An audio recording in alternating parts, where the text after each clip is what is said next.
broadcast every second Tuesday of the month, like today, the working language is English, and lively offline events hosted at Innovative Park UNIT.City in Kiev every last Tuesday of the month.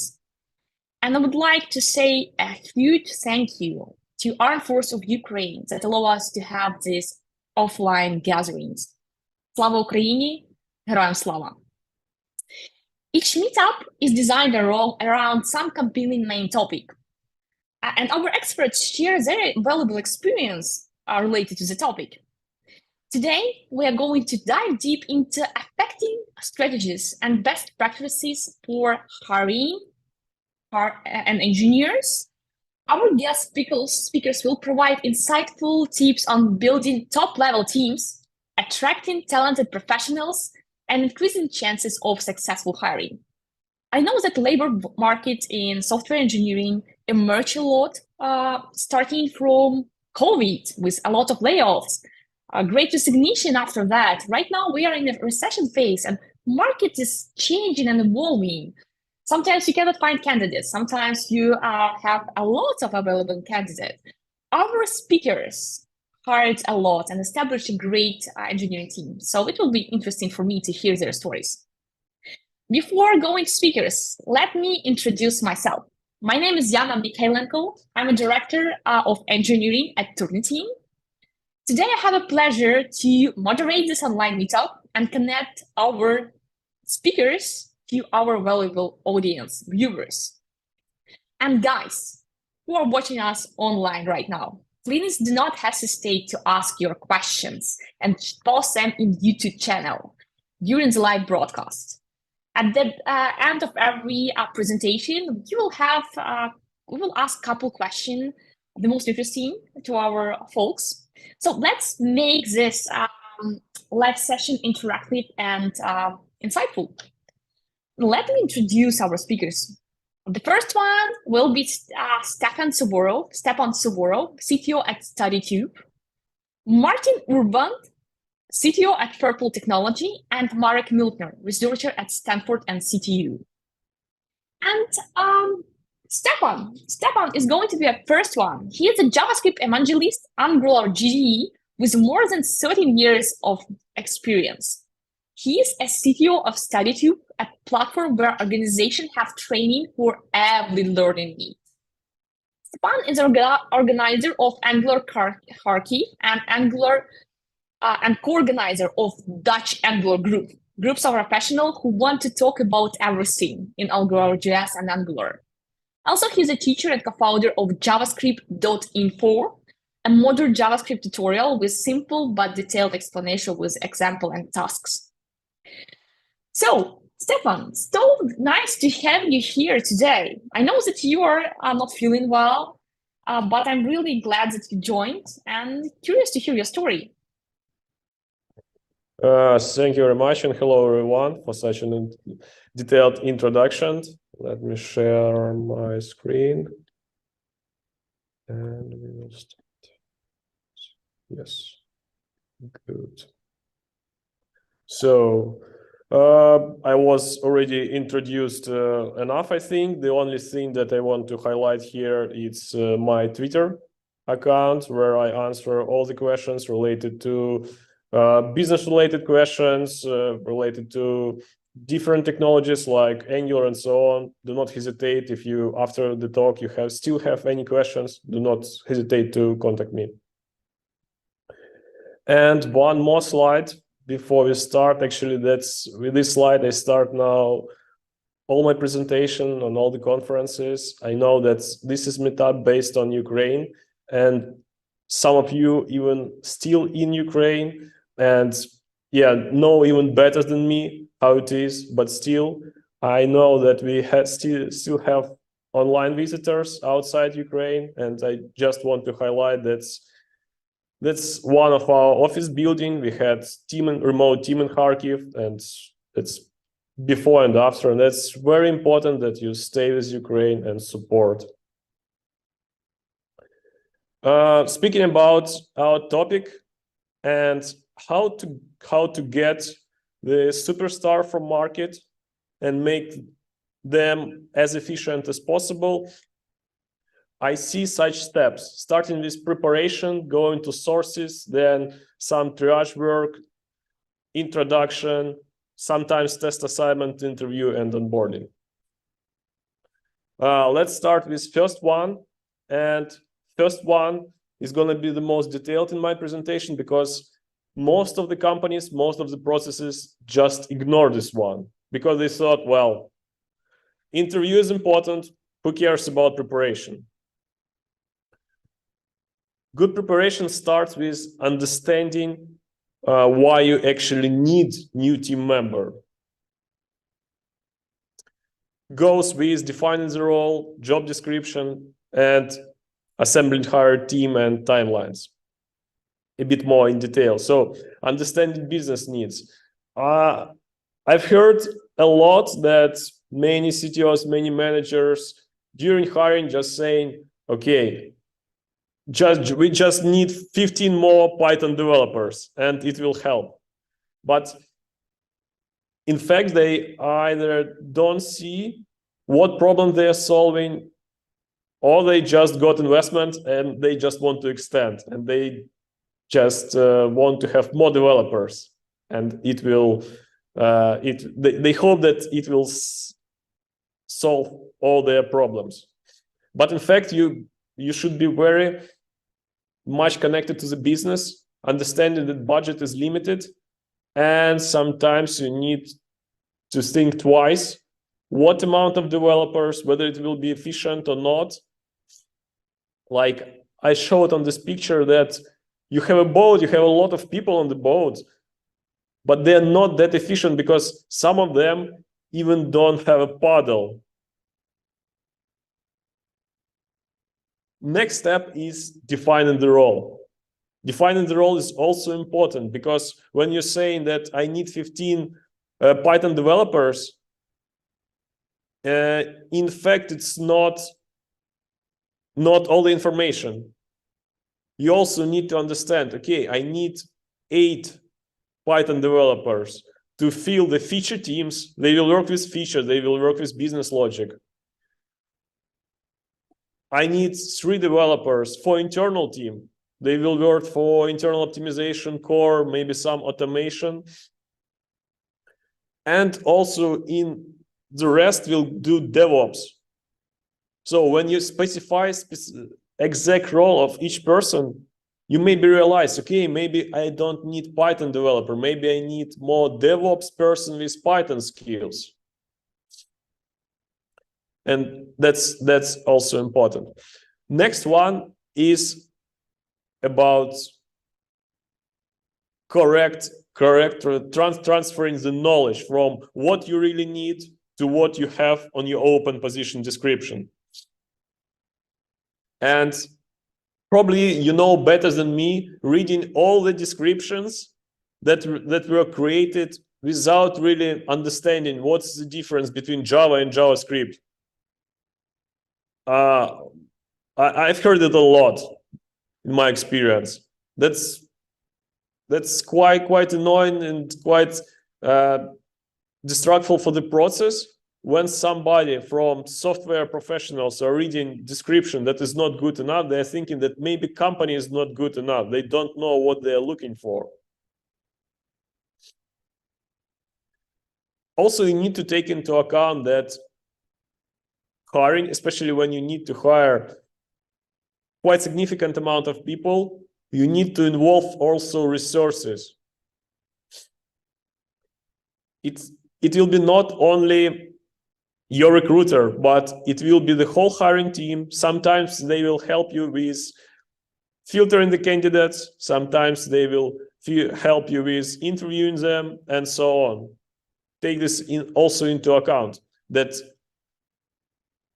it will take the resources. And if you want to start hiring now, you need to think whether you have those resources. Maybe you should replan something. And also timelines. You want to have a specific team of 15 people till this time.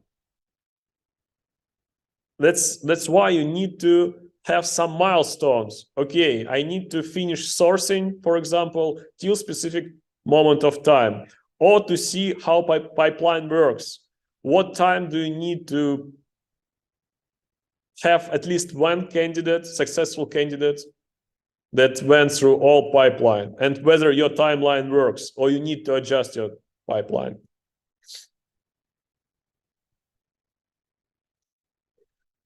After preparation, we need to think where we're gonna get those profiles. And here, during sourcing, I highlighted two potential spheres. It's internal sourcing and external sources. Both might be good, but I consider internal sources like more proof of successful candidates. And it starts with internal referrals, schools, promotions. And speaking about external one, it could be job boards, sometimes LinkedIn, user recruitment agency, database services, and social media and events. So let's speak a bit more about each of those. First of all, referrals, probably my favorite one. When you have a good software engineer and he recommends his friend or her friend who is also good, that's probably good case, because they work together, they know each other, they already work like a team. And in most cases, also for our company, it worked super well. Also, what we did in our experience, we did our internal school. Internal school is also great because you have an ability to hire students, just to hire smart students and provide them with the knowledge, not only knowledge of computer science and programming, but also knowledge of your product. So after the school, they know how to develop, yeah, right? But they also know your product. That's super important, because when you hire even senior developer, depending on complexity of your business logic, it could take him or her from 1 or 2 months to understand.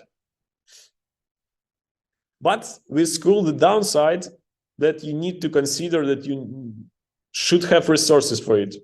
If you don't have enough resources to build features, well, probably it will be not possible to delegate, because for school, you need to consider to have several mentors to make sure that school goes well. Otherwise, it's just broken process.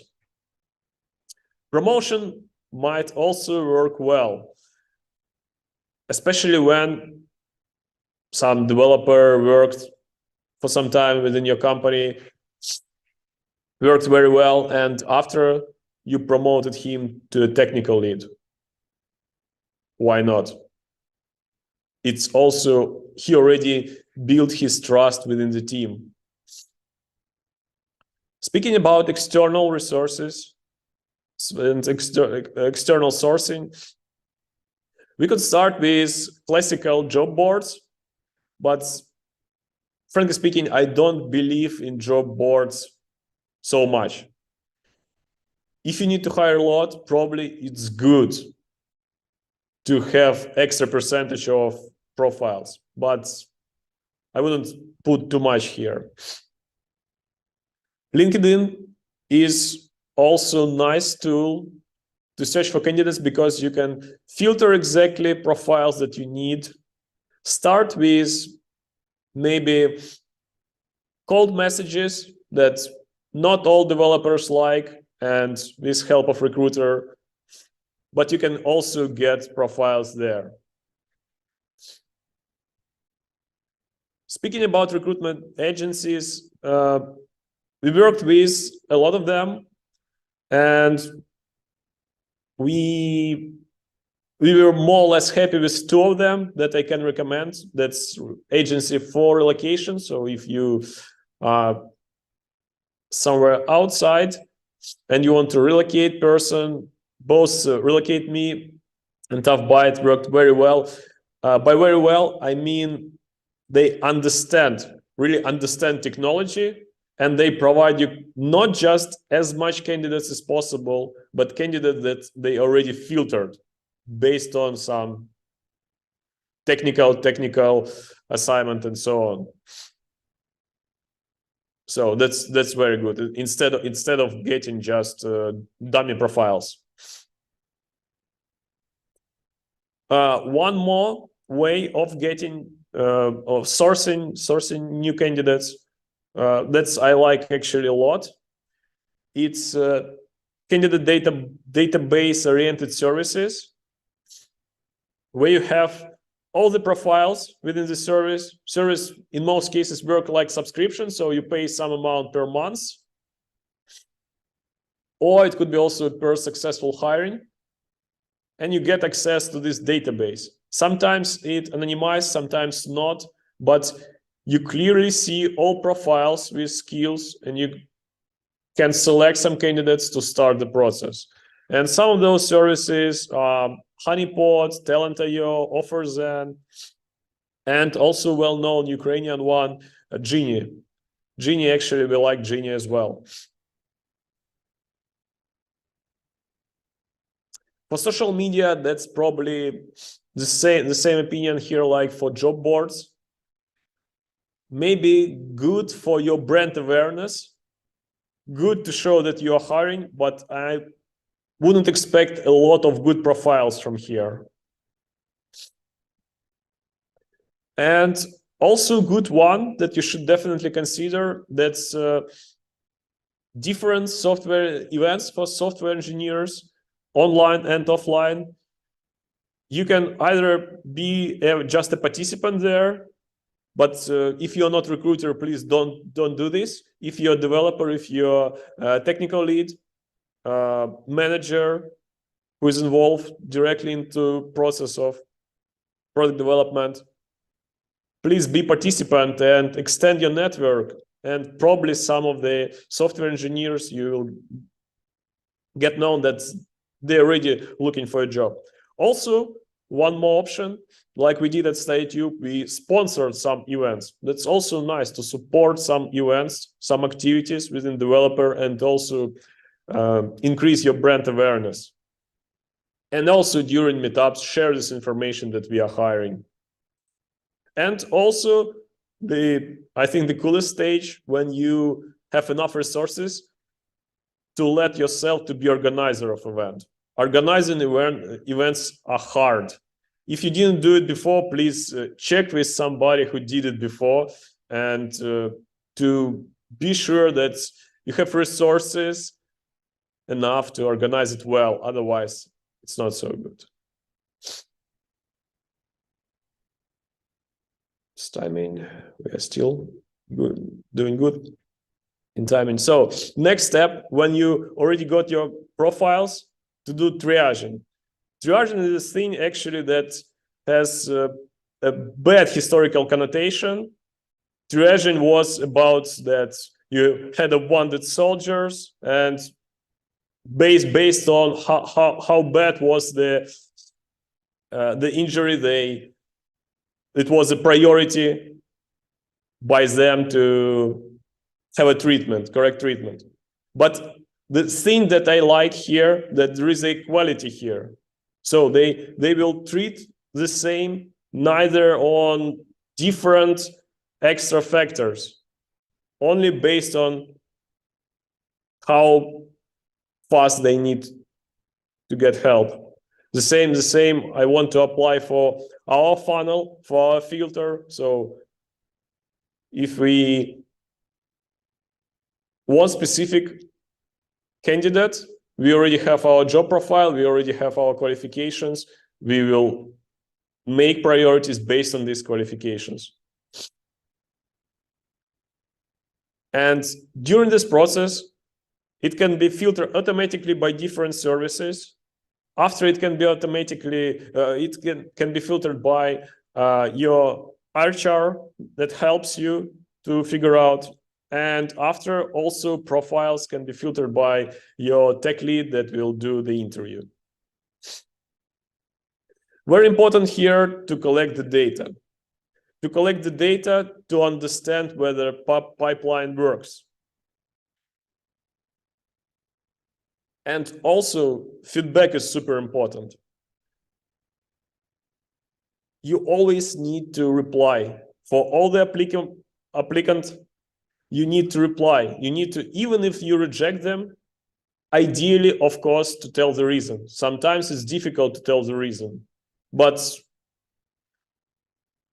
that build more trustful environment that after they can consider to apply again, and they will be good to be hired. One more step that some companies do, a lot of companies do not, it's introduction call. Introduction call, that's something that we have like a practice to have first touch with candidate, not just to ask questions and let them ask questions, but really understand whether there is a match, whether our company is really the company where they want to work at.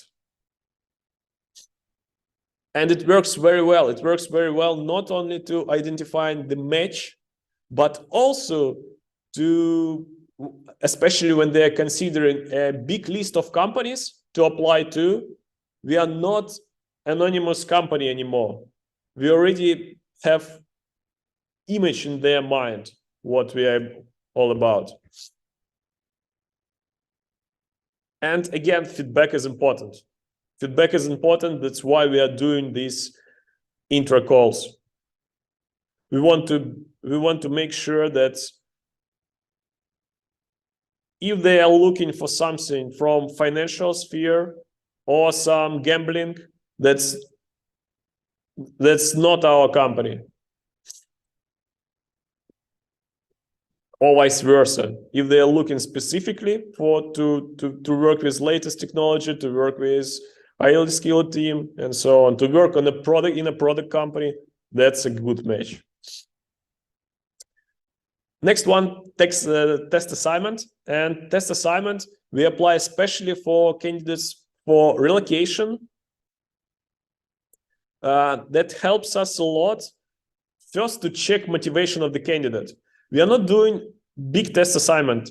Normally, test assignment takes like 2 hours. About if it takes you longer, that's something went wrong. But these 2 hours is a good indication that probably candidate is not motivated enough for relocation or to proceed with specifically our company. And probably we don't need to waste expensive time of our tech lead to do the interview. Also, the test assignment shows very well how candidate analyzes all the requirements and really understand what he or she needs to do.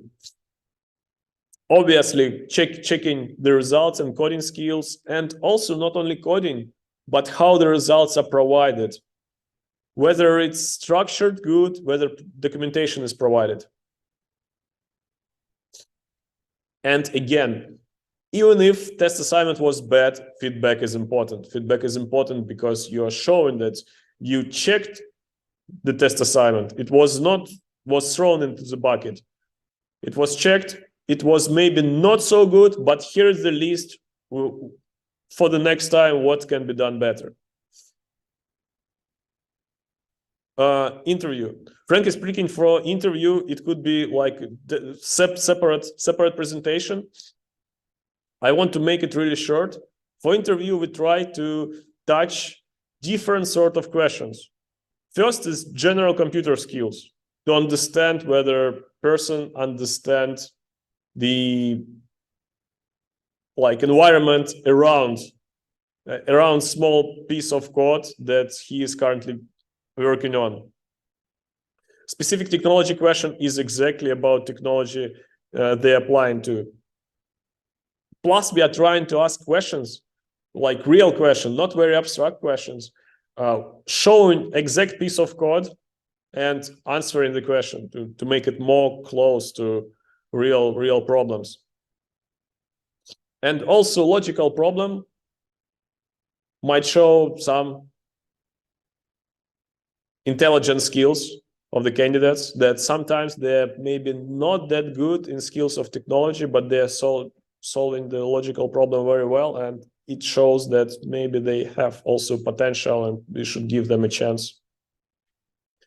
And sometimes we also do the Outlook or general knowledge questions to show like these sort of questions, they are showing how candidate will be interested in something outside the technology. So to understanding the product, to understanding the business needs. Again, collect the data for interviews. That's super important. We didn't know how important it is, but after 2, 3, 4 years of interviews, we started adjusting our interview based on the data we got. So we looked at the profiles, we looked at the candidates, at successful candidates, they are working, they are now tech leads. Some questions they did maybe not very well. So we have to adjust those questions because they are not very representative for the candidates. And again, don't forget about feedback. You're building trust to your company. Even the candidate failed this interview. And also, like last step, successful. Don't forget about the onboarding. You can hire successful candidate, but if you fail with onboarding, they will be not that efficient as you saw them during the interview. And yeah, some just thought experiments. How can we do it with ChatGPT? The whole pipeline now. Do we still?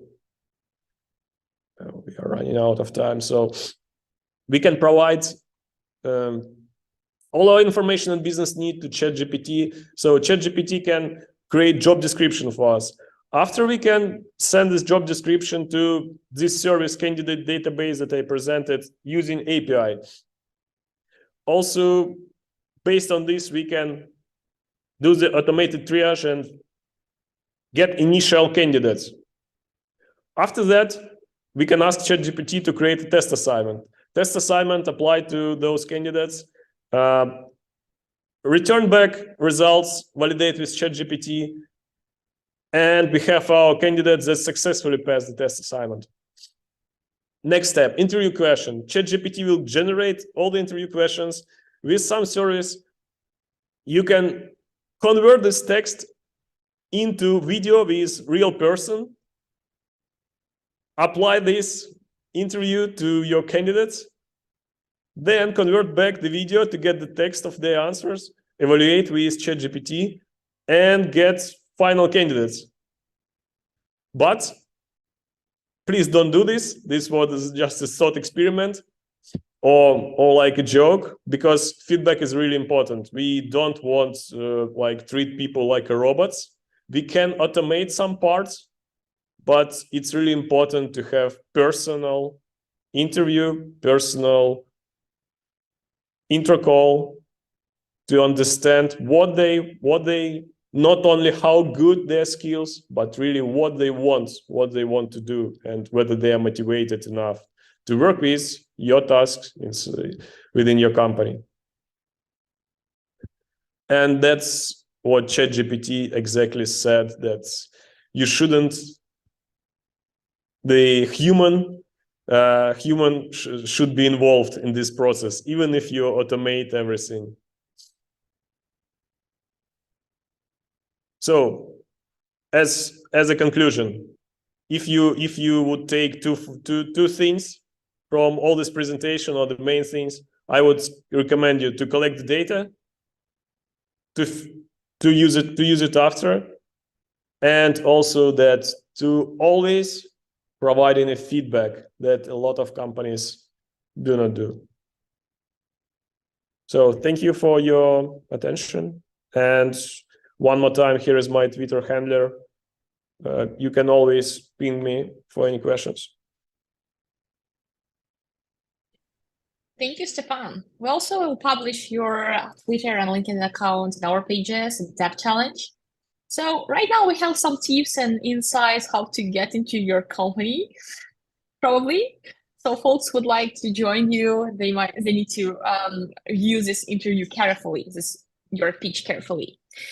So we have some questions from our audience.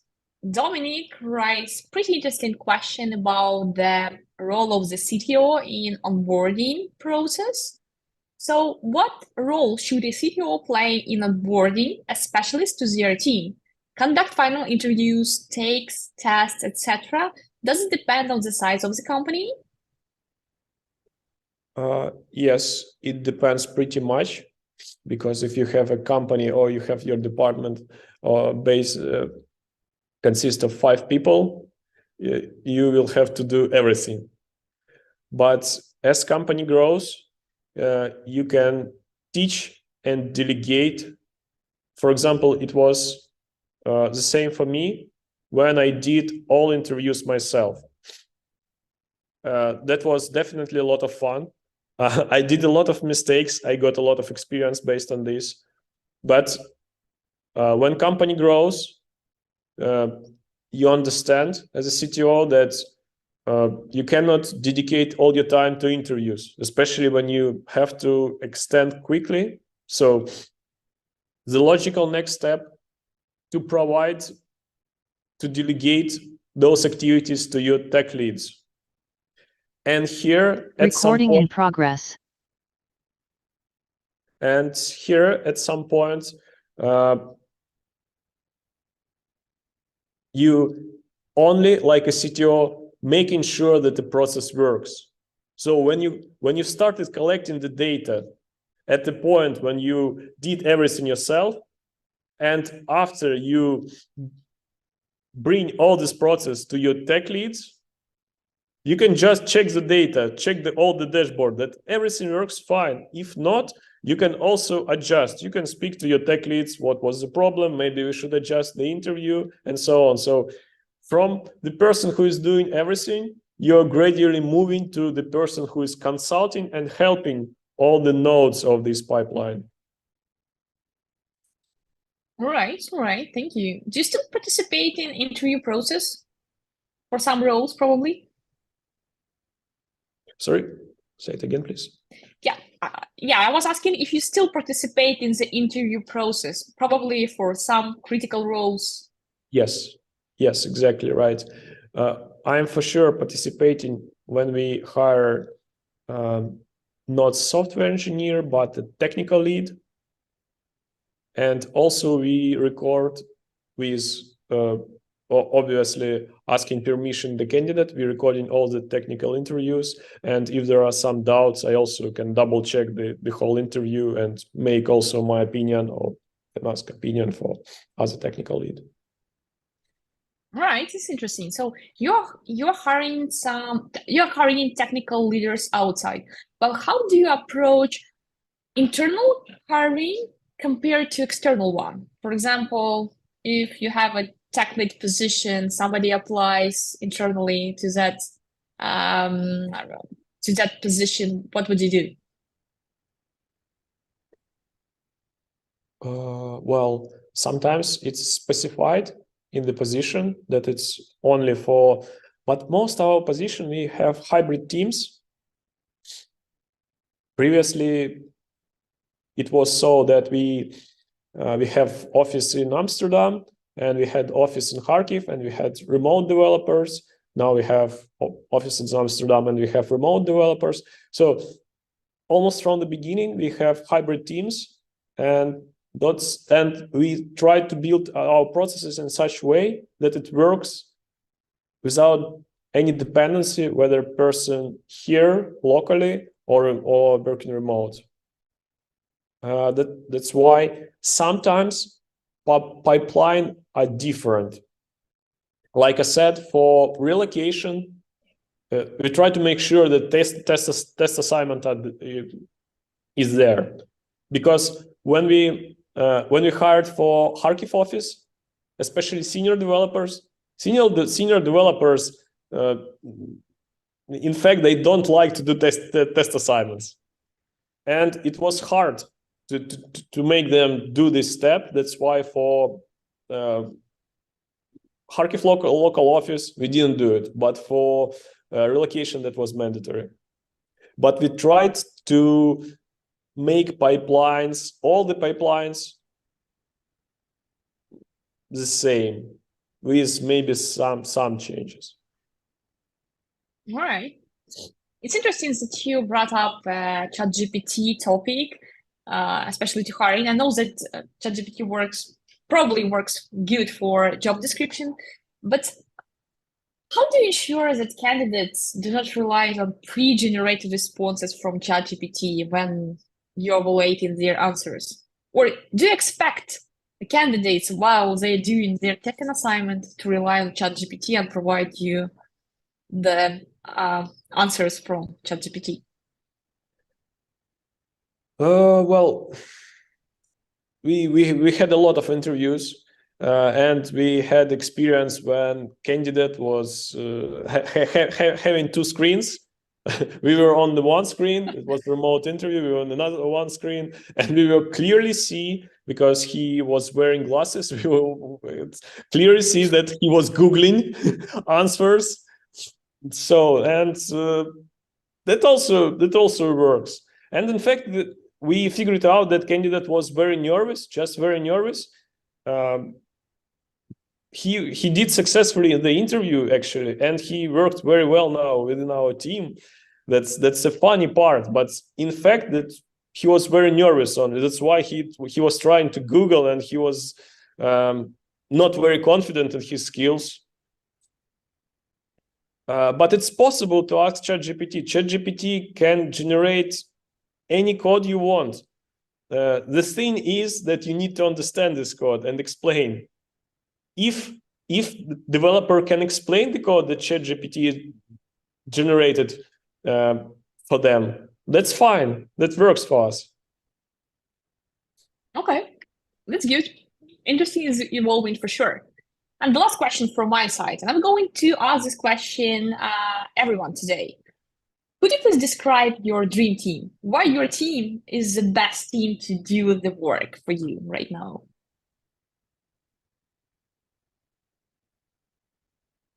I have, well, I might say that I either have a dream team or our team is close to dream team.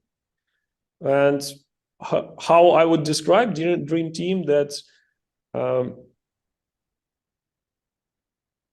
for me, the understanding of participation and understanding of ownership is very important. When they care about the product, they not just do their work, but they care about the output, and they understand that the product will be used by other people, and they will be either happy or not so happy. So I would say for me, that's probably the most important one. Awesome. Thank you so much. Thank you for joining us despite your fever. I hope you will get better pretty soon. And talking, yep. Okay. Talking about the dream team, I'm going to introduce our next speaker because he's going to talk how to build your dream team. Martin Urban cares about technology and innovations as CTO at Purple Technology, a market leader in serverless computing that in close cooperation with AWS. He has more than 10 years experience with modern web technologies. Martin joined Purple Technology 7 years ago with a mission to start building development team. He is passionate to technologies innovation, and his main goal is to deliver top-notch software and to be a good leader. Martin is also a co-founder of Brain FAQ at Brno, one of the most popular escape game brands in Brno, Czech Republic. He creates physical and virtual games as a hobby. So glad to have you here, Martin, today. How are you doing? Thank you. Amazing. I'm looking forward to my talk. Awesome. All right. So you have your time right now. Could you please share your screen so we can see a presentation? Okay. I hope I'm not seeing Martin's slides. They're pretty awesome. Can you see it now? Yes, we do. Perfect. Thank you so much. So let's start. So my topic is how to build a dream team or dream dev team. And what is a dream team? We had the answer actually, but we have described it with many superlatives like expertise, ownership, fun, strategy, learning and development program, social fit, culture, and much more. But for me, dream team meets business goals and enjoy it at the same time. That's actually my definition of the dream team. And why me? I was pretty nice introduced, but if you want to follow me, you can check my LinkedIn or Twitter. And I'm here today because I can describe how the team can be built. Actually, I started with the dream team 7 years ago in Purple Technology. I was 28 employee in the company. Now Purple Technology is more than 200 people. And I also started in web tech team. I was third developer there. We were just developer without tech leads, without the CTOs, without the structure and everything. And now after 7 years, we call Purple Up ourselves, and we are software studio with 50 members. Why Purple Up? Because it's shortcut from listen, analyze, build. So development process. Okay, I am here to share my experience. It is not going something mind-blowing, but something that helps me and helped me a lot to build and keep our team as a dream team. Problem. What's the problem of the building the dream team? It's not so hard to build nice working team when you are free of you, because usually if you are going to scale or double the team, you are usually working and your business is working. But the problem comes when you need to make your team 10 times bigger or 20 times bigger. So this is the solution on the right. Actually, start from the beginning. Our team looks more or less like this now. Is standard squad tribe model. So squads are something like end-to-end teams, small companies, and tribes are some groups of the people on the same positions. And we will describe it a little bit more later. So how we can do it? Once we had a coach session, like team coach session with all the tech leads, and we defined this mission or vision of our team and definition of tech leads tribe. And it sounds like tech leads are the stone, and on this stone I will build my team. It's a little bit biblical. Okay, so what's the tech lead? Tech lead is something like small CTO, and he leads small company squad.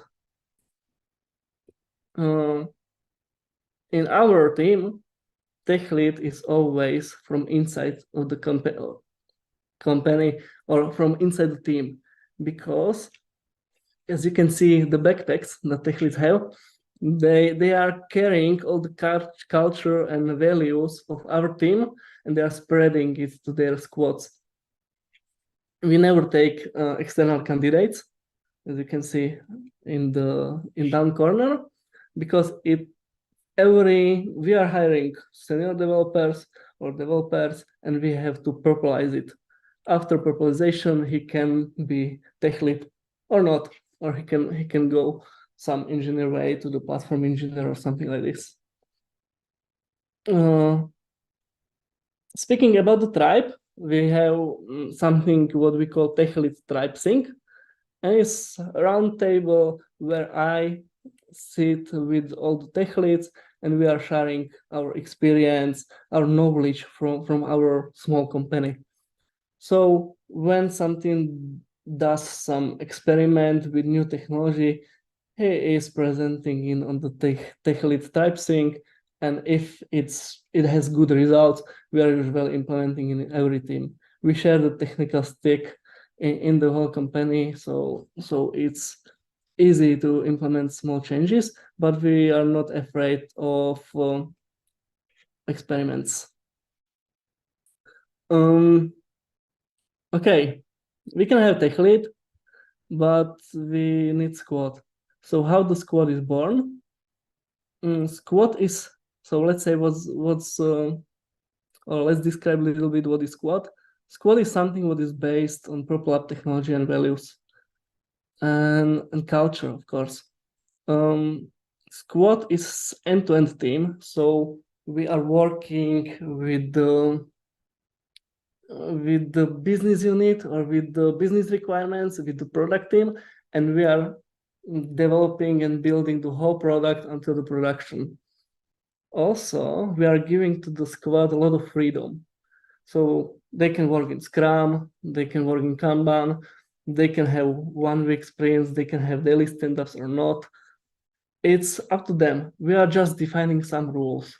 For example, every team has dedicated 30 to 50% on the tech debt and innovation. What is pretty hard for the squad to reserve this amount of time, because we had to negotiate this with the management. Yeah, in the squad, we are also supporting the creating subcultures. So we are not just sharing our culture from the Purple Lab, but they are also supporting their own team buildings and their own subculture. I will talk a little bit more later.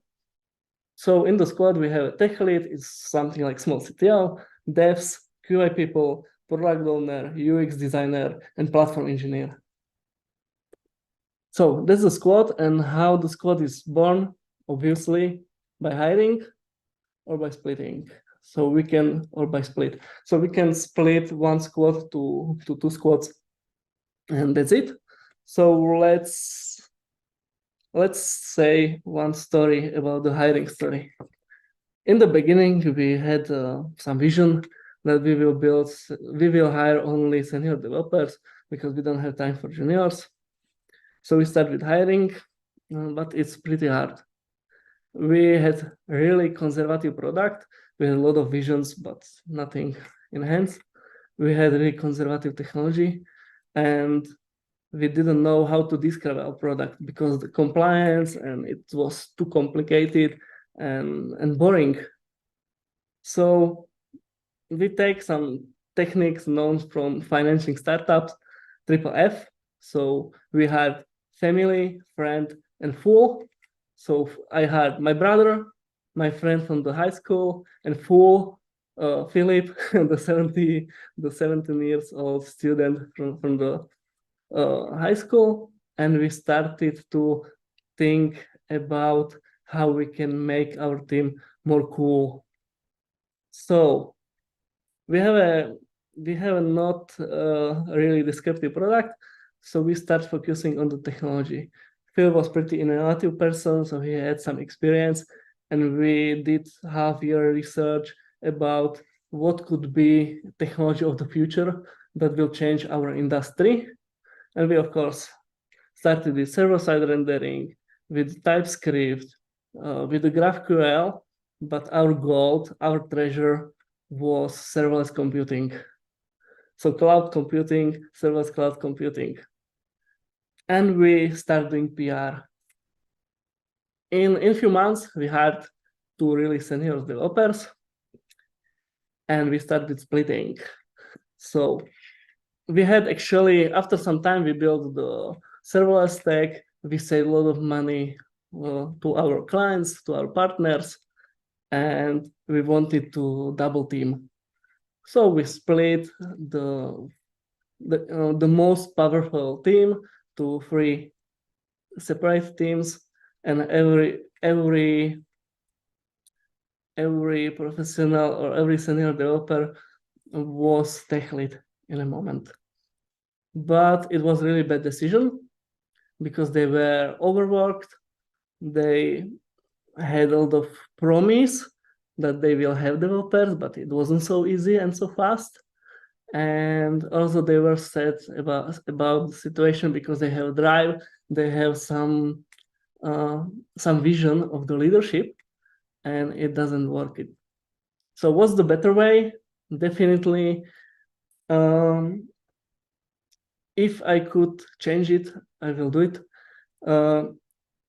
It's better to keep the team overcrowded. Now, it is how we are doing it now. We are hiring people when there is 8 developers. After that, we are splitting to the 2 squads. But in this situation, you can have another problem. You can be missing tech lead.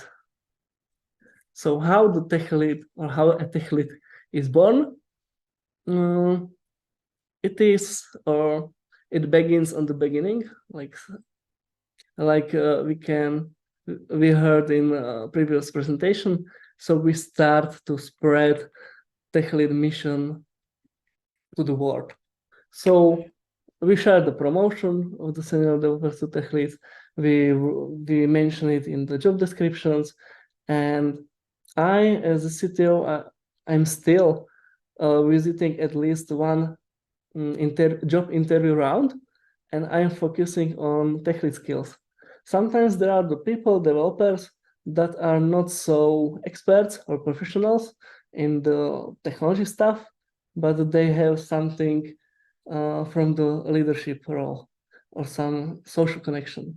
So we are pretty focusing on these people as well during the job interviews. Job interviews are still for developers, not for tech leads, because tech leads are always from inside, but we are trying to find some leadership skills inside the people.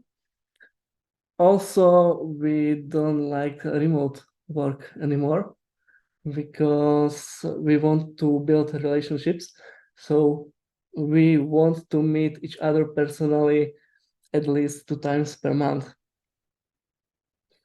How you can test senior developer for the tech lead and build his ownership is to give to the senior developer responsibility for the specific task, for the whole future of some project.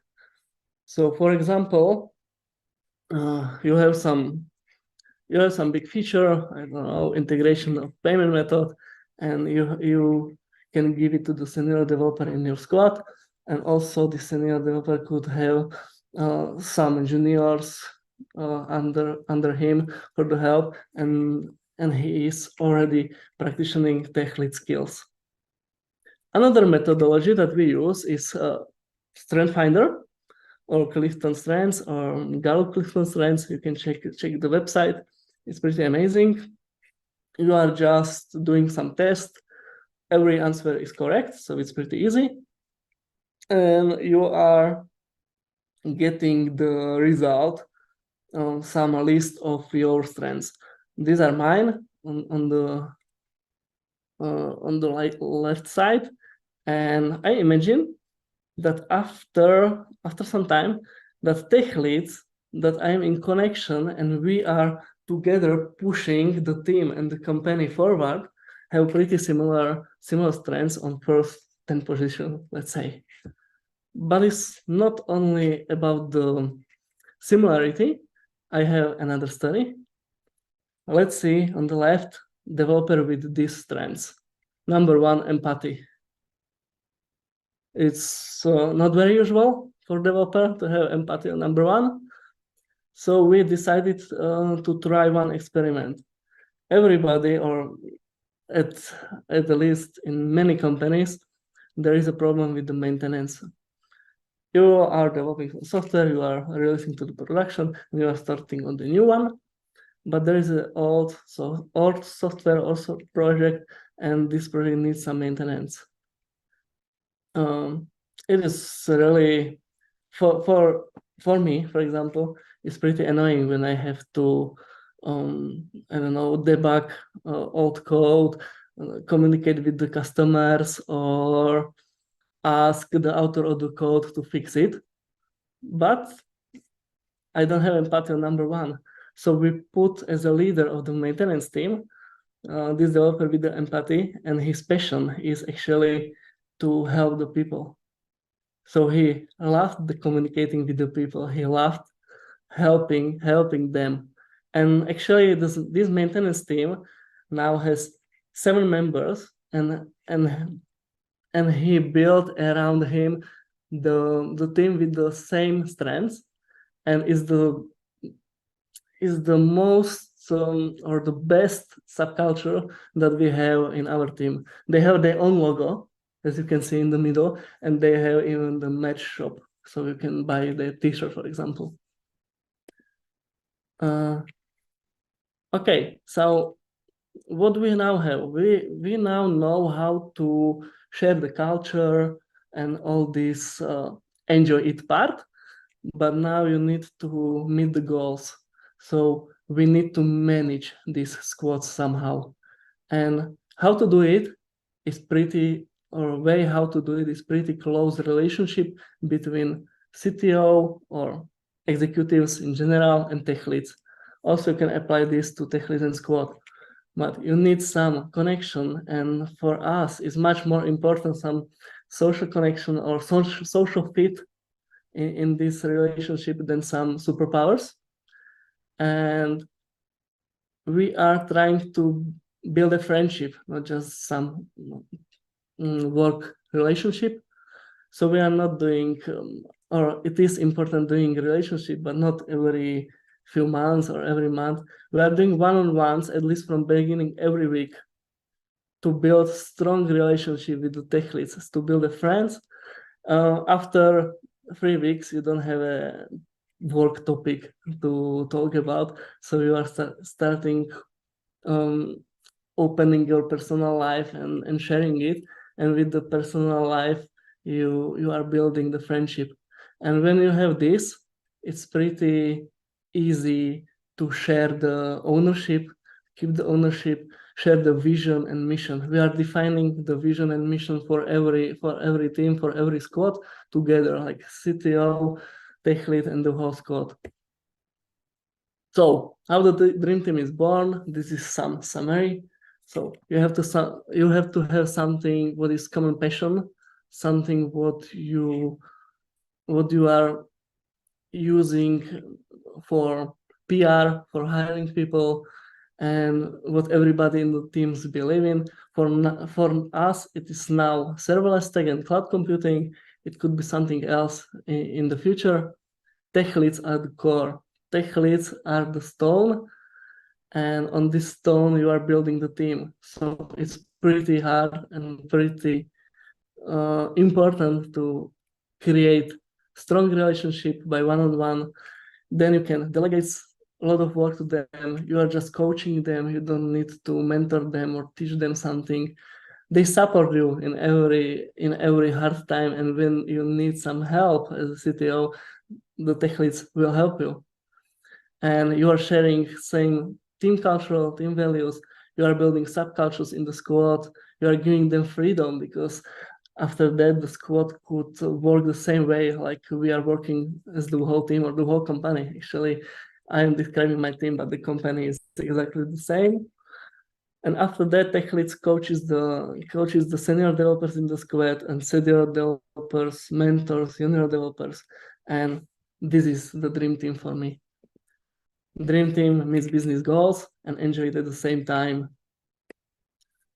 So that's all. If you want more, you can check our blog at blog.purpletechnology.com and work the way you want to live. Thank you. Awesome. I need to admit, this is the best slides I've ever seen during this Meetup series. Thank you so much. Super creative. I like colors as well. And the logo of maintenance team, their spirit was super insightful to me. So I will ask if my teams would like to create their logos. It's nice. It feels like you guys are really connected. Right now we have 2 questions from the audience on YouTube. So the first one is, how does the number of engineers on the team affect the quality of the products they develop? Number of engineers in the team is, what we count it, something more than 25 developers. So let's say half of the team. And we are developing 5 or 6 products for the Forex broker around the world. And thanks to the serverless technology, we can build the products pretty fast. It's much more faster than the traditional conservative technologies. And also the result, when you are running the production, it's much cheaper on the serverless. And actually, when you are doing a deal with the management, you have to have some leverage. And our leverage was it will be 10 times cheaper, and it is.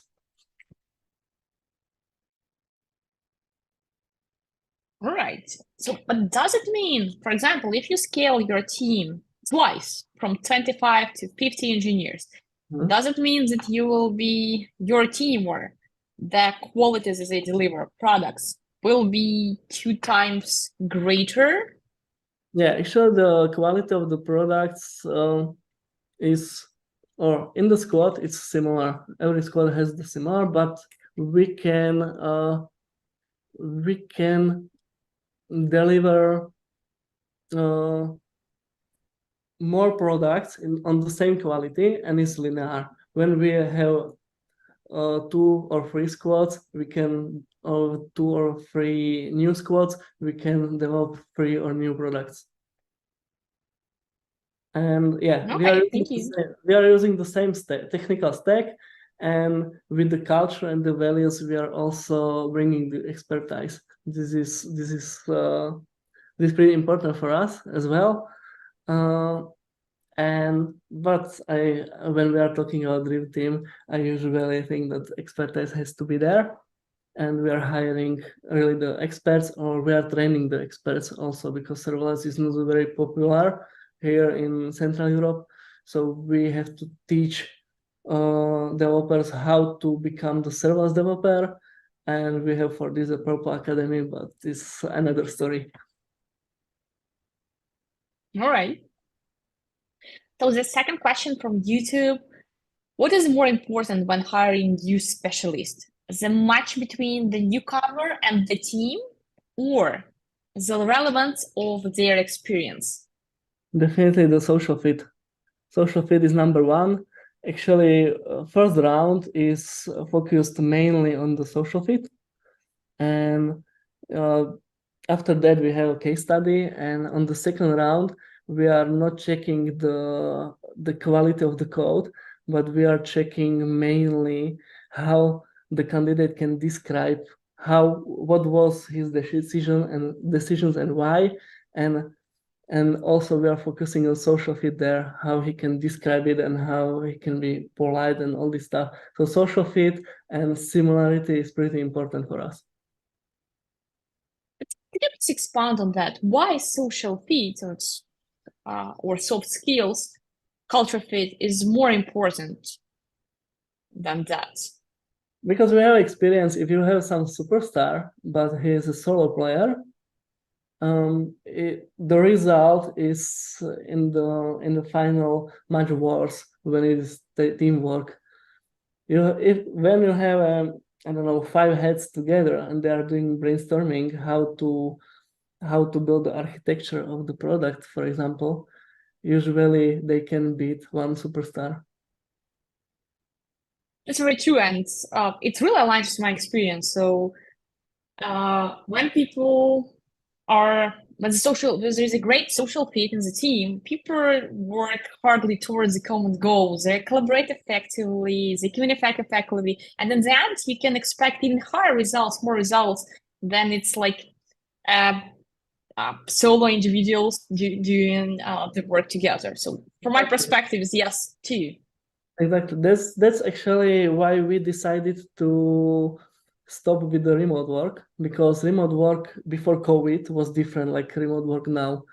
I remember we had a lot of remote members of our team, and they were pretty kind and thankful for this like opportunity to remote work.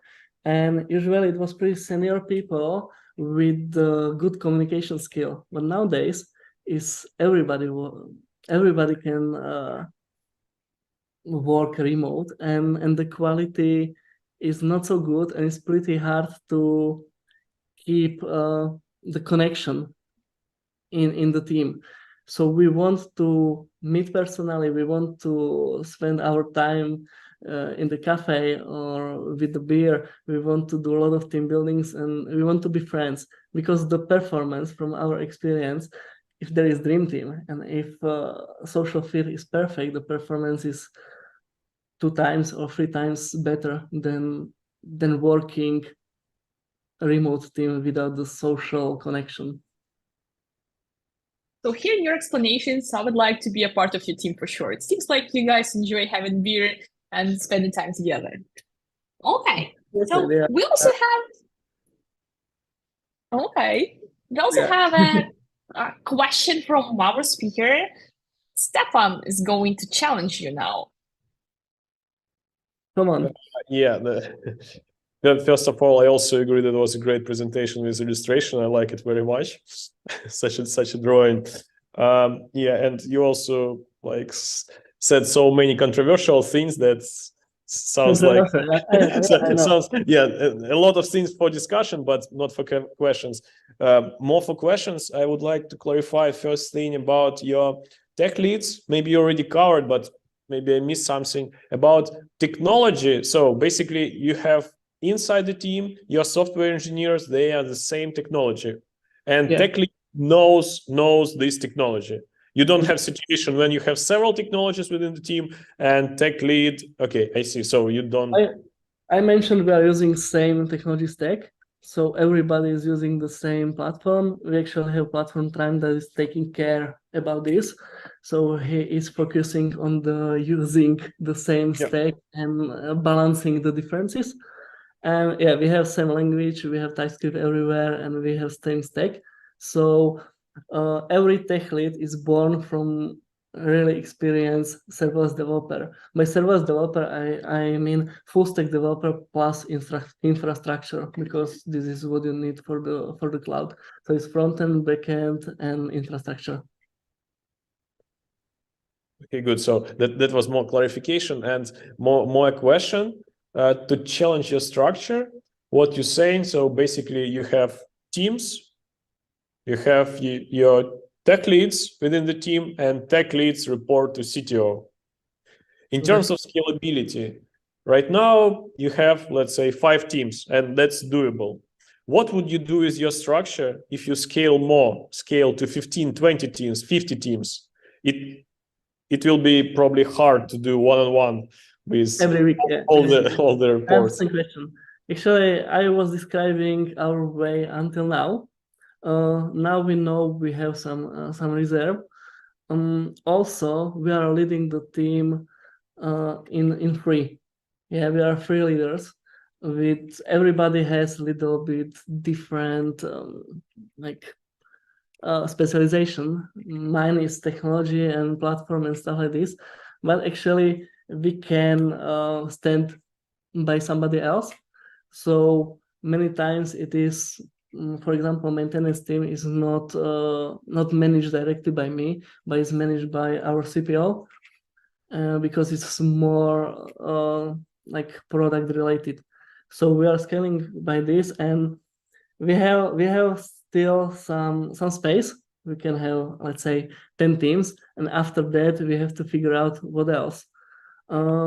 Probably some new layer or something. So we will add another layer, and we will scale, or maybe we will create something like squads inside the squads or something like that. But I don't know. Yeah, we will do some experiment, like always we do.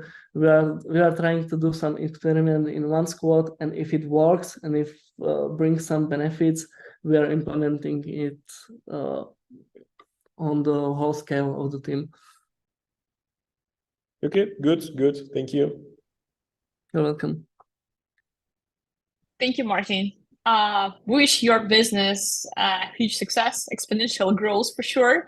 And we would like to hear about your management structure once you have a triple size team or 10 size larger teams that you have right now. So yeah, thank you so much. Maybe next year. Bye. Thank you. Bye. And we continue actually to discover the best principles of hiring teams. We have our last speaker today, Marek Miltner. Last but not least, he's going to share his insights on what's the difference between hiring for established team versus setting up for a new development. A couple of words about Marek. Marek is an accomplished technology leader with a diverse background spanning disruptive startups, established industry leaders, and academic research centers of excellence. Most recently, as the head of engineering at Wizard, he played a crucial role in scaling the engineering organization of his generative AI startup. Wow. Leading 6 teams across 17 countries. Wow, 17. That's a lot. Preceding this role, Marek boasts 8 years of experience and technology leadership positions ranging from the Boston Consulting Group to Toyota Research Institution, where he developed innovative AI products, including an autonomous racing vehicle. Wow, receiving global awards recognition for his contributions. I'm so impressed with his profile, Marek. Marek also served as researcher and educator at Stanford University and Czech Technical University, contributed to interdisciplinary research surrounding AI ethics and machine learning applications for sustainability and climate change mitigation. Wow. Okay. I would like to give you an applause for this profile. This is super exciting. So, the floor is yours. All right. So, hopefully you can see my screen. Can you just quickly confirm that? Yes. All right, perfect. Well, thank you everyone for coming in for this very lovely introduction. I feel very humbled hearing that back, but you know, here I am. I promise there's nothing, you know, too extraordinary or magical behind it, but there is some experience that I've gathered over the years that I'm more than happy to share with you today. And you know, we've had a lot of interesting and you know, insightful ideas from my previous speakers. So I'm trying to, I thought about what I could bring to the discussion, and I thought that this topic might be very interesting for you guys, kind of to hire or not to hire in tech, and especially focusing on team expansion versus establishing new teams, because that's two approaches to the same problem. So apart from another introduction, I'll look at the hiring decisions themselves and whether we even need to hire, and then the big question, right? Whether we should expand existing teams or create new ones. And after that, of course, I'll be more than happy to take your questions. So to introduce myself a little bit again, I'm the current outgoing head of engineering at Wizard, which is a generative AI product for design, UI design. I was the CTO at Visgard the year before, so between 21 and 22. And before I was the head of research, which is something that I'm coming back to right now, where I'm lecturing and doing research or leading research teams at the Czech Technical University and collaborating with Stanford DOR at the School of Sustainability. You can reach me at this email, or if you are, I'd be happy to connect with all of you on LinkedIn as well at this link. But let's dive straight into it, right? First, we need to kind of figure out why we are hiring. Like, why do you want to hire? And usually the answer is, you know, I don't want to get too philosophical about like what the underlying reason is, but there's some sort of a problem, right? And you have a problem that you don't want to fix yourself, right? Like you don't have time to fix that problem, or you don't know how to fix that problem, or you cannot fix it in time for some deadline that your client or someone is demanding or expecting of you. So you need to bring in some new resources, or so you think. And all these problems are understandable, but there are, you know, various other mutations of these problems that might serve as red flags to kind of reevaluate what's happening. And that's especially if you have a problem that you have, but you don't care to fix with your current resources, or you don't like fixing, or you don't trust your team to fix. So if you, it's very important, in my opinion, at the very beginning of like starting to think that you need to hire someone, to kind of understand why you feel like that, and where these feelings are coming from. What is the underlying issue?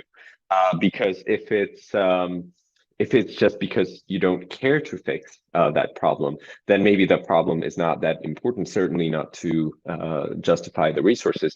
If it's a problem you don't like fixing, maybe your company is focusing on the wrong products or markets. And if you don't trust your team to fix them, that's clearly an internal problem that doesn't take an outside, that doesn't have an outside solution. And essentially what this comes to is just like with many things in life, throwing money at a problem does not necessarily fix it. Just like you see in this cartoon, you know, it's very rarely a real solution. Usually now you have the same set of problems. You also have a new problem by having to integrate someone coming in, and you have less money. So you have, you know, instead of one problem, you have guaranteed 3 problems. And the cost of hiring is insane. You know, you have to pay HR managers, you have to dedicate engineering time, which is the most expensive time on earth for a tech company, to create screening questions or projects to, you know, decide whether a candidate is good or not. You have to dedicate the engineering time for interviews. You have to dedicate executive time, which is even more expensive for these interviews. Even though I agree that it's necessary with what the previous speaker said, and you have admin time for processing a whole candidate pipeline. And some people even, you know, have additional costs for paying external hiring managers to save some of the time that I mentioned above, right? But it's, again, paying more money to solve or throwing money at a problem to gain new problems. So that can be, you know, I saw some statistic, you don't have to quote me on this, it can be like 30,000 euros per role to just pay all this.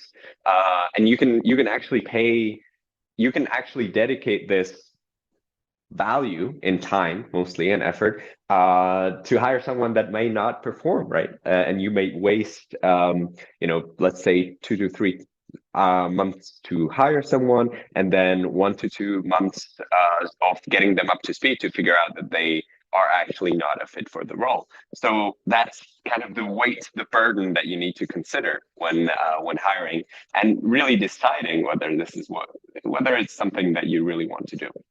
So first, you need to assess the situation, right? You need to be able to dodge those issues that I mentioned on the first slide, and understand what problem are you really solving and why you are solving it. And that kind of should lead you to the other options, right? The other options that you have at your disposal to solve the problem without necessarily resorting to the very expensive hiring process. And so what are the common options that you have when you have a problem that can be solved by hiring? So what one thing is, and that's my favorite, is kind of the recontextualization of the problem. That's complicated work, but essentially looking at a problem from a different side. So is this the right problem for you to solve? Is that really you know, the key feature that you need to add? Is that really what your company needs in terms of new skills in order to grow? You know, can you confirm that with other executives, for example? And there's an obvious advantage to this approach. The problem can instantaneously vanish. The kind of disadvantage is that it can also not vanish, and you've lost time just contemplated about a problem that is really there. So once you've exhausted that, you can look at internal upskilling. So can you solve it with what you already have? So, you know, the current team, the current expertise.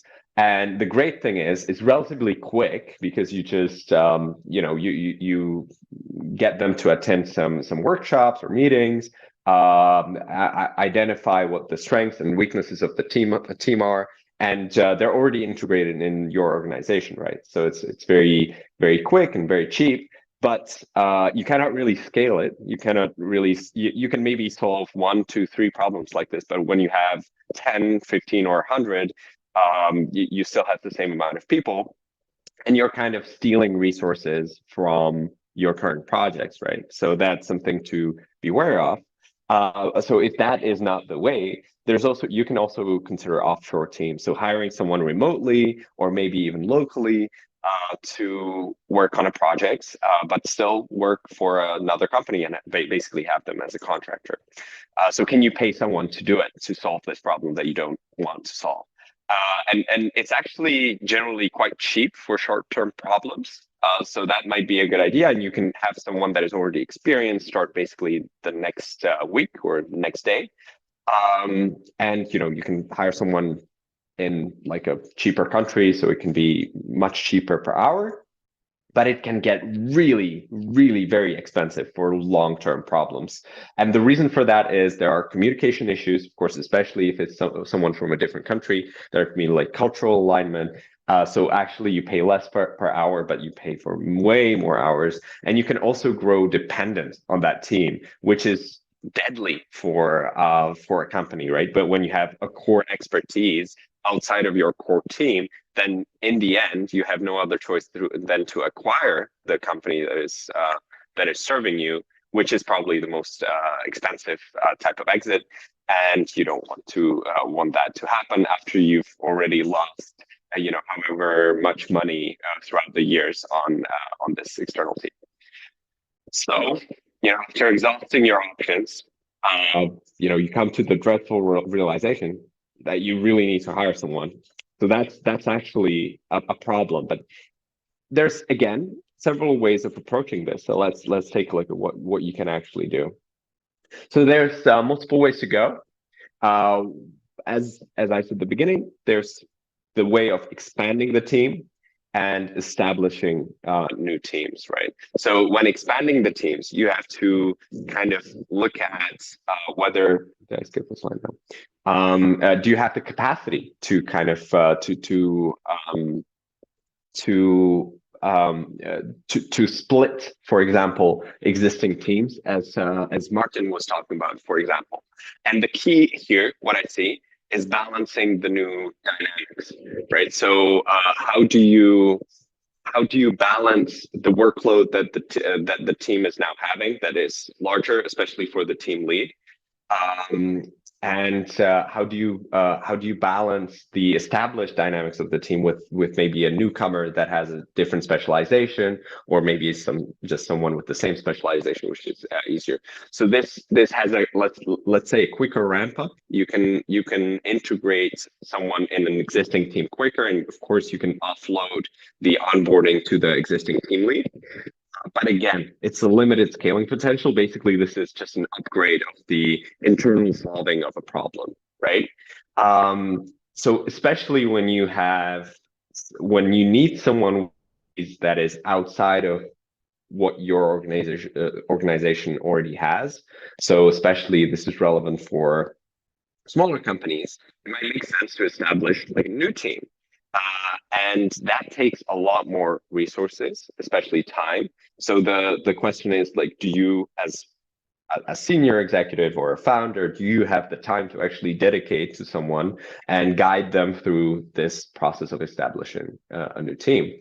And the key is to integrate the new team into the structure of your organization as a whole. So making sure that the relationships between the team are clear, that the communication channels are clear, and that they are integrated well into the whole, let's say, product process, which might be different for every company. This approach is great in the long term for the better scaling, because of course, once you establish this department, then it's much easier to expand it, and ideally, you can promote this first hire for the team into a team lead and a manager. But of course, that means that there's a slower ramp up, because you are hiring someone from a completely different environment, introducing them to what you are doing, and so that takes time, and it can take whereas expanding a team can be the onboarding process is between 1 and 2 months. Establishing a new team can take 3 months, maybe even half a year, before you get some real results after you do all the analysis and onboarding. So that's something to consider. And in terms of evaluating candidates, that's slightly different as well, right? Because you have expanding the team.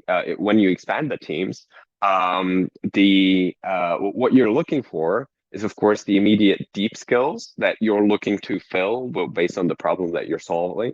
You're looking at the tech growth potential, basically if they can become a senior engineer and potentially a principal engineer to bolster kind of the engineering organization.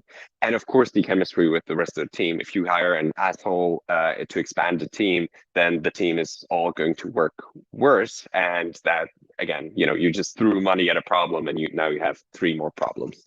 When you establish a new team, you're not looking into deep skills. You're not looking to have someone that is already the best in their field. You're looking into broad skills. Do they understand how their field, let's say it might be QA, quality assurance, how it integrates into engineering, how it integrates into product, how they should actually communicate to the management, etc.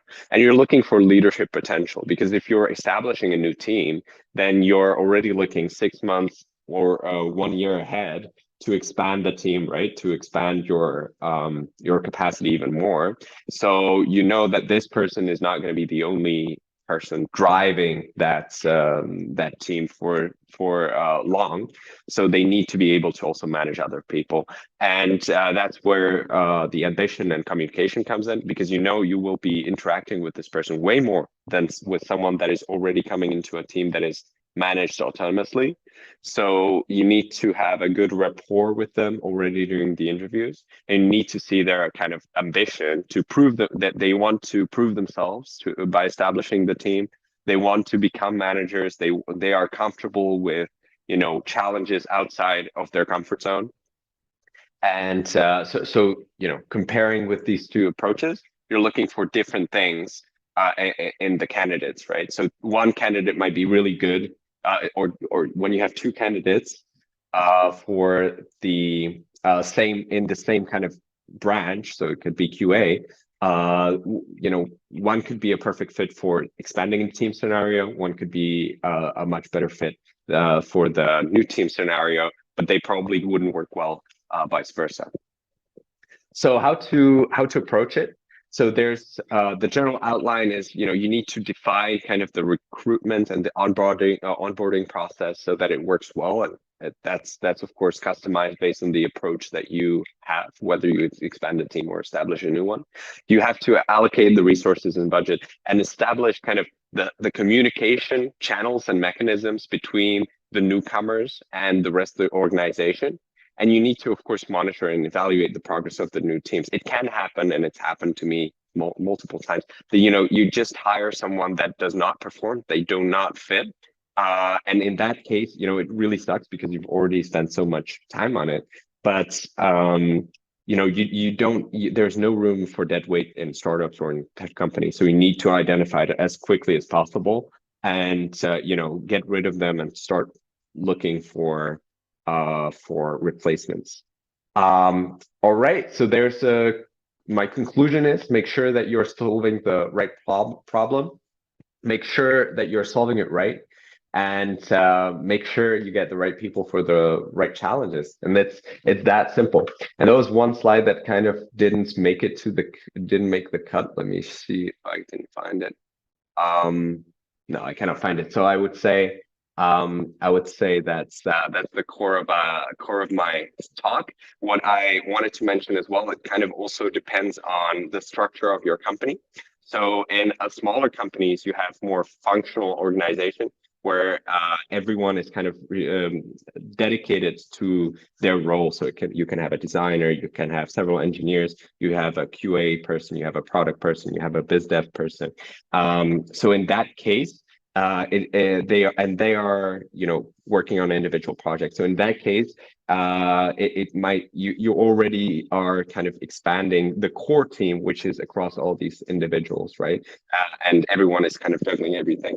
When you have more mature companies, you go into more of like a matrix organization that are already working on different products. And when you have the largest organizations, you have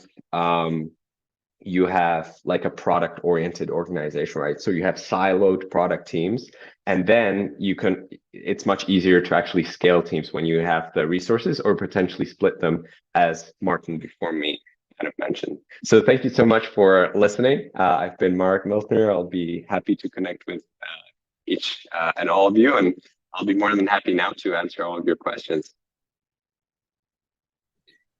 Thank you.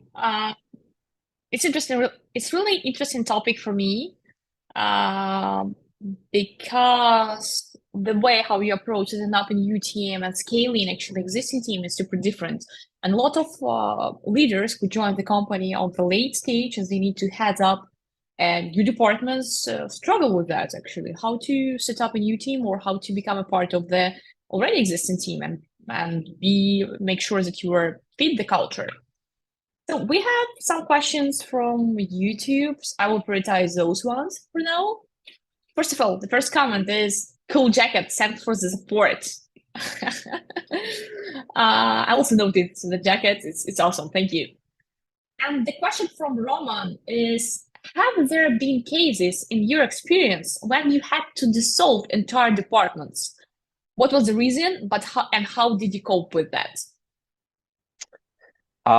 That's a great question. So I didn't dissolve an internal department, but I had once about 6 years ago, I was a senior manager at a bigger corporate entity that wasn't tech focused, but I was heading like the tech initiative, and we had an outsourced team working on delivering a project that was a multi-million euro project.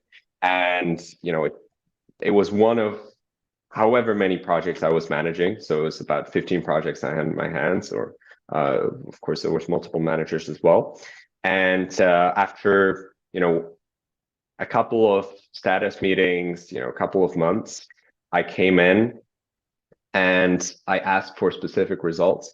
And long story short, even though they were presented, they were not at all satisfactory. So in that moments, I kind of flipped the switch. I figured out that's not going to work well. We've already burned however much. Of course, there's the sunken cost fallacy. I was thinking like, oh, I don't want to lose however many hundreds of thousands of euros we already paid these guys. But at the same time, I can see that even if we keep paying them for millions of euros, it's not going to go to the end result that we want. So in that case, I made the call to cancel the project and reevaluate whether it's feasible, whether we had the right people, what can we do to learn from that. And of course, it was a tough call, but in the end, I'm very happy I did it because I saved a lot of company resources, and we could have then dedicated that in different ways. But yeah, luckily I didn't have to dissolve internal teams yet. I had to, of course, let people go on several occasions. When it came to underperformance, however, we'll see. One day it might happen. It all depends on the situation of the company, what the priorities are, and whether the teams and the individuals are adding more value than they are costing. Right. Okay, so actually, I'm curious to hear, was there any lessons learned for you based on the situation? Would you approach it differently now if you have a team of contractors working on some stuff? So I think I handled the situation in the correct way. So I wouldn't approach it differently. I would say the lesson learned there was to be more wary of the outputs and maybe monitor it more closely for both internal and external teams.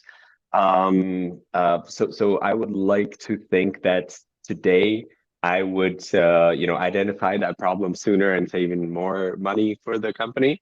But yeah, in the end, sometimes it's just not a fit, right? I don't think that the company was malicious. I don't think they were trying to screw my company over.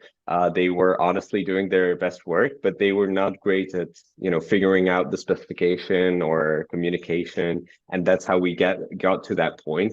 And at that point, I could either trust in them and that they will suddenly change their whole way of working, or I could decide that that's probably not going to happen and use my resources in what I believe would be a better way. So I chose that, and I think it's of course it's good to give second chances, but only when you think it's actually possible, right? So when the project is already going on for however long, and you see that consistently someone is having a pattern of behavior not aligned with your way of working, or not aligned with your idea of what excellence looks like, then it's probably not going to be a good idea to work with them long term. Okay. So as a CTO, you have a really great leverage, and it's super cool because you can make things happen, but also CTO mistakes leads to revenue loss, probably sometimes team loss, and so on. So it's really important for our viewers to understand that the higher you in the career, the higher cost your mistakes or any decisions that you made cost actually. If you're talking about a contractor, so it would be interesting for me to understand the difference between contractors and employees in terms of, first of all, what sets apart the hiring of contractors from employees? And second, how do you determine which tasks are suitable for contractors, needs to be outsourced versus needs to be developed in-house? Yeah, that's a great question. And it's actually more complicated than it sounds, because you can have contractors that are essentially treated as employees, or that work essentially as employees because they can go to the same offices as the employees and work on the same project, and it might be directly on the payroll of the company. Versus you might have contractors that are offshore in different company, just basically hired by per month or per project basis. So those are two kind of different scenarios. I would say it depends on the CTO or even on the manager quite a bit, because I know people that are perfectly fine working in an environment where basically they suddenly get a bigger project, so they hire someone for just a couple of months, don't build a relationship with them, just assign them with technical tasks, get it done through like technical management, and then go away. I don't personally work very well in that in that kind of setup. I prefer it much more to have a long-term team that I can rely on. And then, we've considered, outsourcing contractors, or using contractors for particular projects that were not core to our business, and that we didn't want to spend time developing our core expertise in. But for example, some sort of client wanted to have a special, let's say, expansion in the product, and we could bill them higher than the contractors were actually asking for. So in those cases, yes, but generally I would say that for the core product, my vote would always go to all the core expertise in the company, because also, as I said, in the long term, it just pays off, right? If you cannot survive with having the key people inside of the company in the short term, then probably your company's idea is not viable in the end anyways. And if you do, then great, because in the long term, if you had a lot of your core ideas outsourced to contractors that are not part of your company, then you might get rid of them at any point, but it also means that they can go away at any point, right? And that in that case, your whole company is really only a paper tiger standing on very thin on very thin ice, right? So I would say that when it comes to the core business, employees are much more sensible choice in the long term. Absolutely agree here, for sure. And we've been talking a lot about how to set up a great team, dream team, how to hire. But as a CTO or a senior manager, you own a budget of your department. So could you please share some insights about how this budget is formed? What are that it can, for example, what are full loaded costs? What also we need to take into consideration when you're hiring a person? It's not about only the salary, but also other expenses should be involved. Yeah. So what is evaluated when hiring someone? Is that how I should Yes. understand it? All right. So Yes. so again, it depends on the role as well.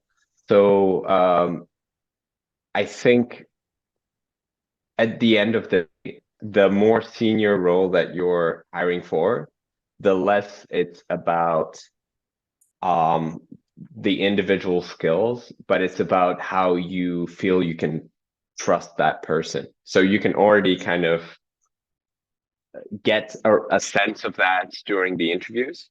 And essentially what you want to see is not someone that is saying, you know, I'm the greatest person that you've ever laid your lies upon.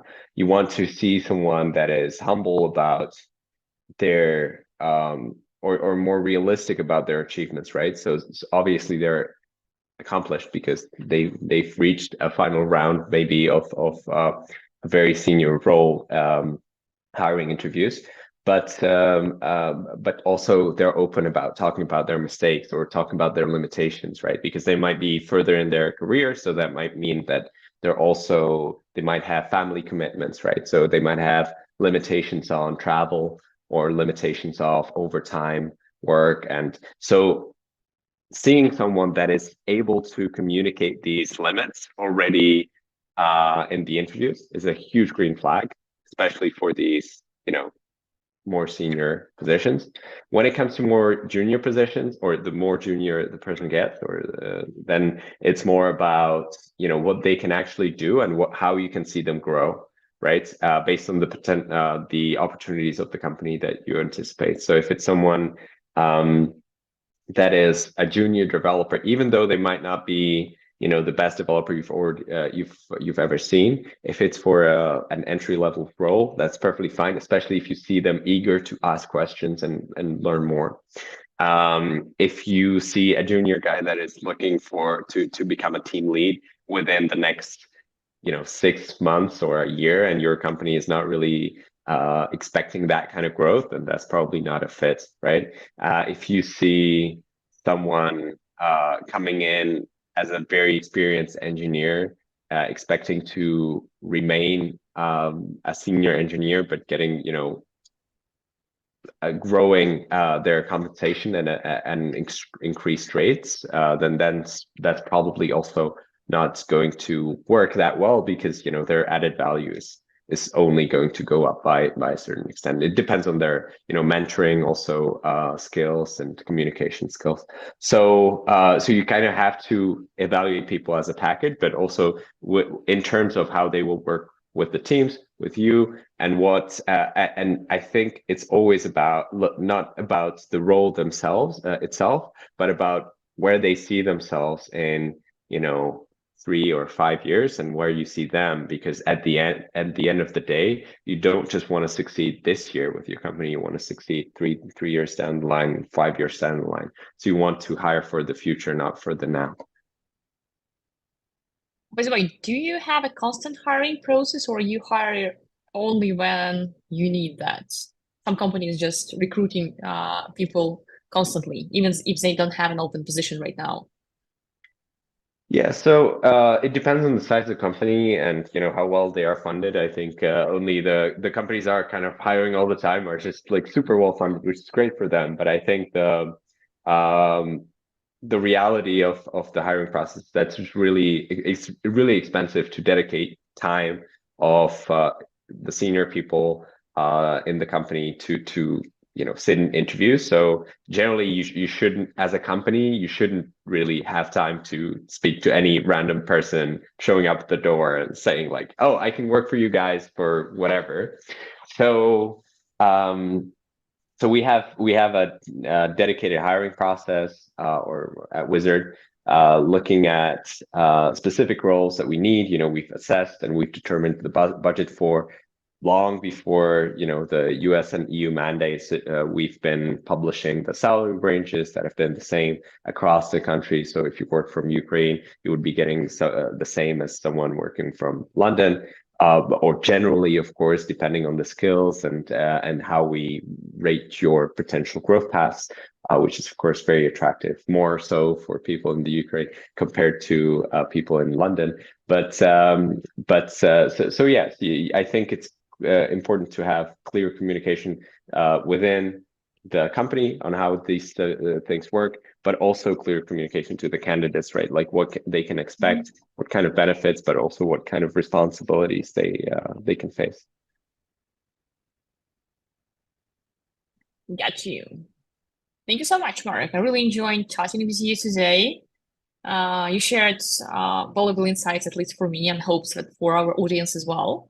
Hopefully, you are super happy with your new opportunity, and we'll hear from you again when you will share a story with your new team. Dear audience, we are done for today. Save the dates. Our upcoming offline meetup is scheduled for June 27th in UNIT.City Park, and the next online meetup will take place on July 11th. We will announce the topic ahead. Stay tuned for updates and announcements on the official pages of DEV Challenge and UNIT.City. Take care. Bye-bye. All right. Thank you for having me. Have a lovely day. And Slava Ukraini, of course. Thank you. Героям слава!